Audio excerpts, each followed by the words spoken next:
EV policy ద్వారా రాబోయే కాలం తరానికి మనం ఒక మంచి జీవితం ఉండే విధంగా చేయాలనే ఆలోచనతోటి జీవో నెంబర్ 41 ద్వారా ఈవీ పాలసీ తీసుకొచ్చిన అధ్యక్ష.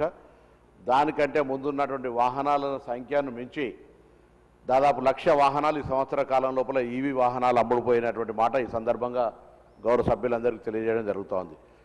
ట్యాక్స్ ఎగ్జంప్షన్, రిజిస్ట్రేషన్ ఎగ్జంప్షన్ 100% తోటి జీవో తీసుకొచ్చినాం. మనం తీసుకొచ్చిన తర్వాత వేరే రాష్ట్రాలు తీసుకొచ్చినటువంటి మాట ఉంది.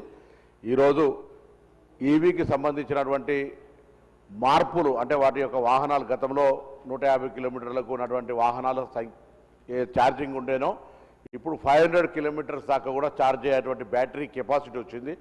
దాని మీద ఇంకా కూడా రివ్యూస్ జరుగుతూ ఉన్నాయి దాని యొక్క కెపాసిటీని పెంచడానికి సంబంధించి.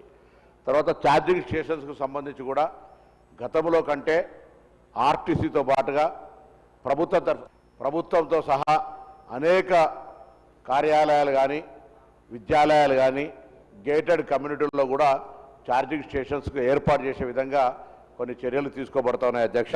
వాటితో పాటుగా ఈరోజు ఈవీ పాలసీ కింద మొన్ననే మ్యానుఫ్యాక్చరర్స్ తోటి అదేవిధంగా డీలర్స్ తోటి ఒక సమావేశం ఏర్పాటు చేసినాం.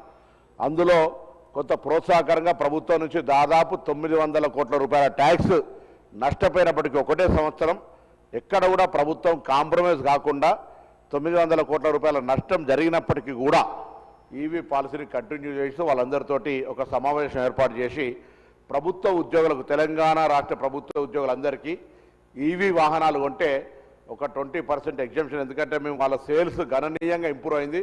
వాళ్ళు గతంలో చెప్పినట్టుగా 0.03% నుంచి ఇలా నియర్ బై 0.2% దాకా కూడా ఈవీ వెహికల్ సేల్స్ గణనీయంగా పెరుగుతున్నటువంటి పరిస్థితి. కాబట్టి ఆ యొక్క వాహనాల కొనుగోలుకు సంబంధించి ప్రభుత్వ ఉద్యోగులకు ప్రత్యేకించి కొంత ప్రోత్సహించాలనే ఆలోచనతో 20% వారికి అవకాశం ఒక బెనిఫిట్ చేసే విధంగా ఇవ్వమని కంపెనీస్ అందరినీ కూడా కోరడం జరిగింది.